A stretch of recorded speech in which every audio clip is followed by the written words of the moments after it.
Netflix. From a starting company almost sold for a song to the world's leader streaming service. How did they become such a big company?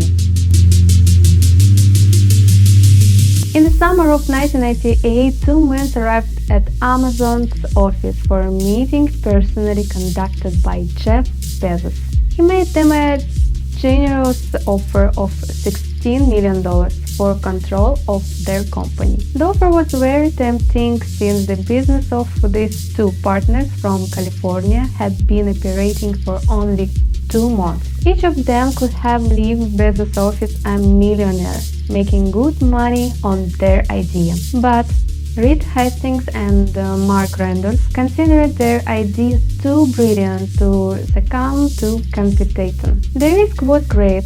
It would have been enough for Amazon, with all its resources, to enter the same market, and Hastings and Randolph enterprise would likely come to an end. On the return flight home, the founders of the company, which could have been known as Replay, made a final decision. It was not yet time. They have to try to grow on their own. 26 years later, Amazon's indeed their direct competitor, but a smaller one. Netflix, Hastings and Randolph company has become a business behemoth, the most popular streaming service in the world, and undisputed market leader with a market capitalization of $270 billion and hundreds of millions of subscribers. And this giant has repeatedly been on the brink of collapse, but survived. The idea was born in the car, and Hastings and Randolph were typically representatives of the class that had already formed in Silicon Valley. They were born into very wealthy families and received a good private education. Reed Hastings ran a successful company, Pure Software Solutions, which created software to identify errors in the computer code of other wallet players. Mark Randolph worked for him as the marketing director. They led a democratic lifestyle, no expensive suits, just regular jeans and t-shirts. Even to work, the future founders of Netflix committed together, taking turns driving each other's cars. In these daily conversations, they talked not only about current tasks, but also about what they wanted to do. They were inspired by the example of Amazon, already a successful online store, but selling only books so far. The format and future of such platforms seems infinitely promising to them. They just had to decide on a product that could be sold in the same way. It had to be something popular but compact. Books were ideal, but that niche was already taken by Bezos. The revelation came in the Blockbuster video rental store. This largest chain of its kind in the US, known for its large turnover, was infamous for its hard penalties for rule breakers. One day, Reed Hastings returned a cassette with the movie late, and the late fee was $40. Presentation over a little money which Hastings shared with the Randolphs during another trip sparked an idea. What if they traded in products but not video cassettes, which seemed too heavy and fragile for postal delivery? The future partners were intrigued by the rare but emerging DVD format. In 1996, to implement the idea of online DVD sales, the partners founded Netflix. How did the name come about? It needed to be something with two syllables. The first should reference the internet, and the second should relate to movies. What could Netflix have been called if circumstances had been different? Among the ideas were Replay.com and Netflix, but then the founders and their closest associates chose Netflix. It took 6 months to develop the software and the website. Netflix.com launched on April 1998. Essentially, it was an online rental site, very simple by modern standards, but offering almost an entire range of DVDs. released by that time. Users could choose from 925 titles. That was the first Netflix film library. On the first day, visitors overwhelmed the site. The team, which had 30 employees at the time, had to urgently buy new computers to cope with the load. Was the launch successful? By midnight, they had received 100 orders for 500 discs. In 4 months, 20,000 DVDs were sent out from and returned to the storage in their chapter office in small Californian town. Monthly revenue reached $100,000. The idea really worked and even caught Bezos' interest. Just 2 months after launch, then he invited Hastings and Randolph to his office. By the summer 1998, Amazon was still a very young company, only 4 years old, with just 600 employees, and its revenue has not reached $100,000. The company had already gone public, and investors were claiming aggressive expansion into other market segments. What did Bezos do? He decided to acquire an already established solution, offering about $15 million for Netflix. Not bad for a 2-month-old company. If Netflix had been an ordinary startup, the founders likely would have agreed. Taking the profit, bought new houses, gone on vacation, and started thinking about a new startup. But Bezos were turned down. Was Hastings and Randolph choice risky? Of course. They understood that Amazon would sooner or later enter the same business, and Netflix was barely standing on its feet. On the one hand, things were going well. The way video format was popular, but the costs were high. The company was making almost no profit.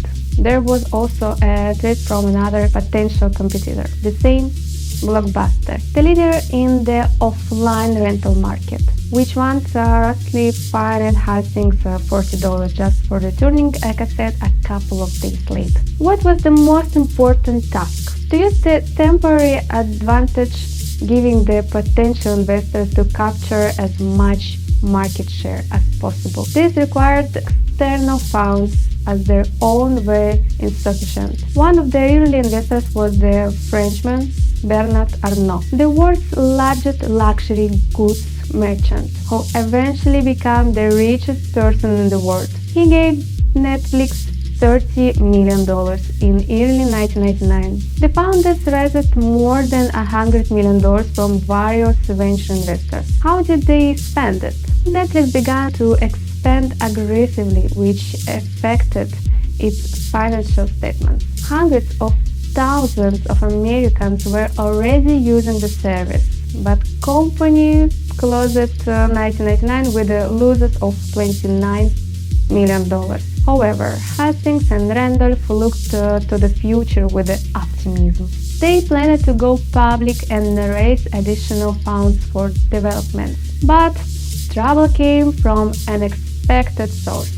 In March 2000, potential investors began to shy away from any internet company. Netflix found itself on the brink of collapse. The investors' funds were running out and the company could not find a new one, so they had to take a desperate step. They approached Blockbuster CEO John Antioco and offered to sell Netflix for $50 million. A very tough decision. In 2000, Blockbuster revenue from its vast network of video rental reached $4.5 billion, while Netflix could boost only $1 million. But the Netflix founders had something that Blockbuster bosses didn't: the ability to foresee the future. Why did they turn to people who had best treat them? Hastings and Randolph, in their dire situation, proposed an alliance to reach national and then international levels. They needed the money that blockbusters had. More importantly, they needed to access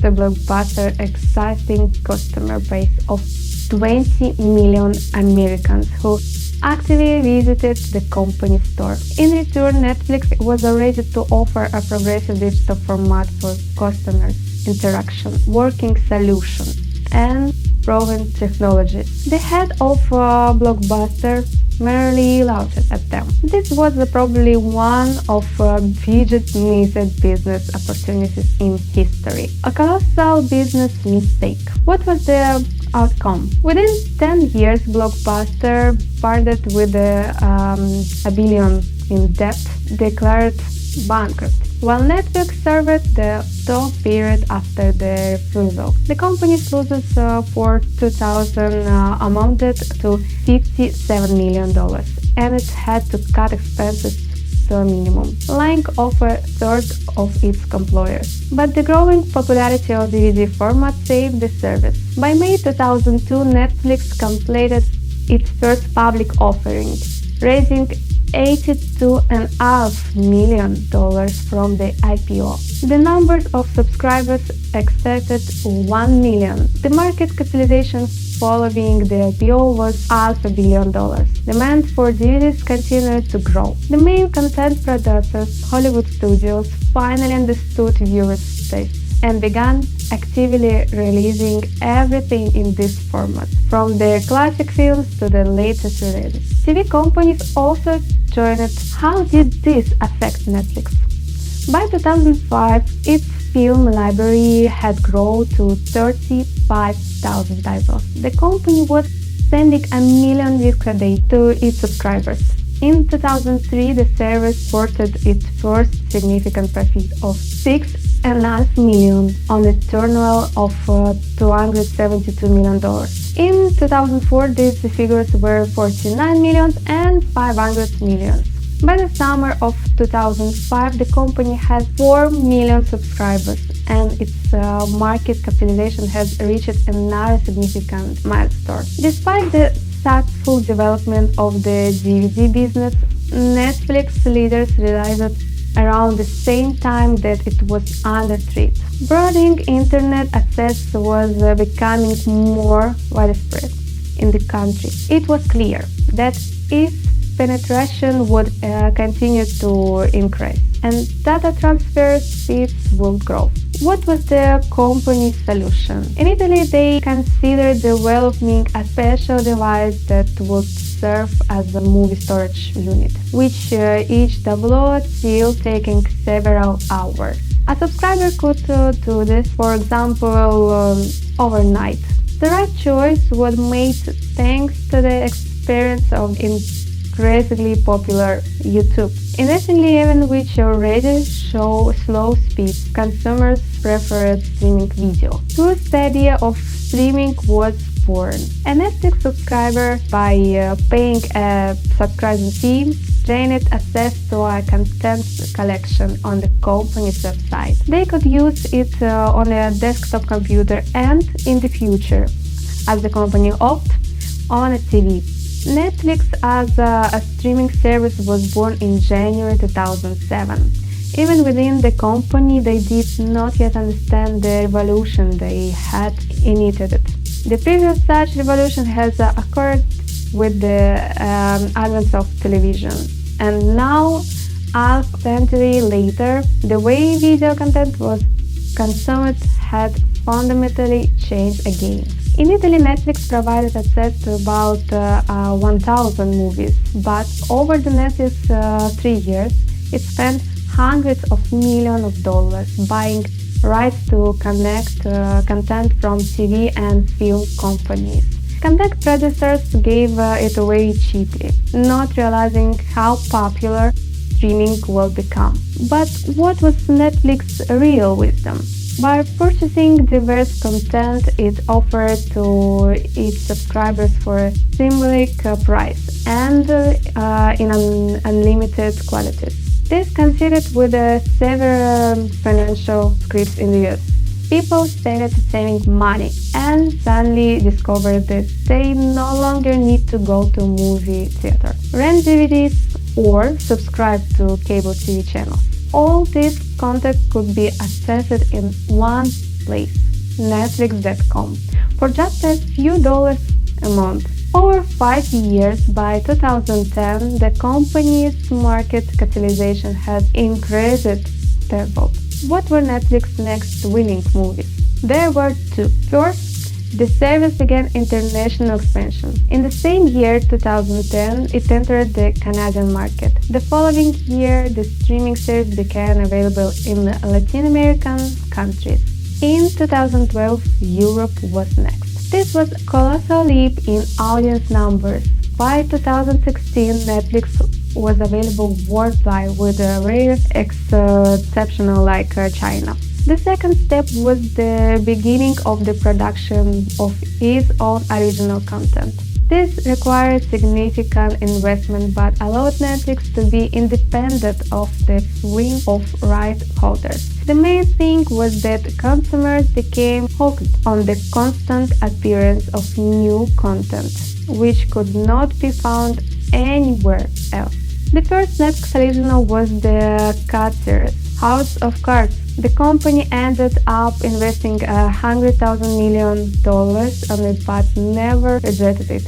And this was just the beginning of the era of original content. The first season of the series was released in 2013. In 2016, where Netflix has finally become a global streaming service, it premiered 126 original series, including dramas, animation, and documentaries. What came next? What followed was unstoppable expansion. Geographical expansion was no longer possible. Therefore, the service focused on assortment of the products just as it had once expanded its DVD rental collection to large number of titles. In 2018 alone, Netflix spent $8 billion on its content. Even the largest media corporation could not afford such expenses.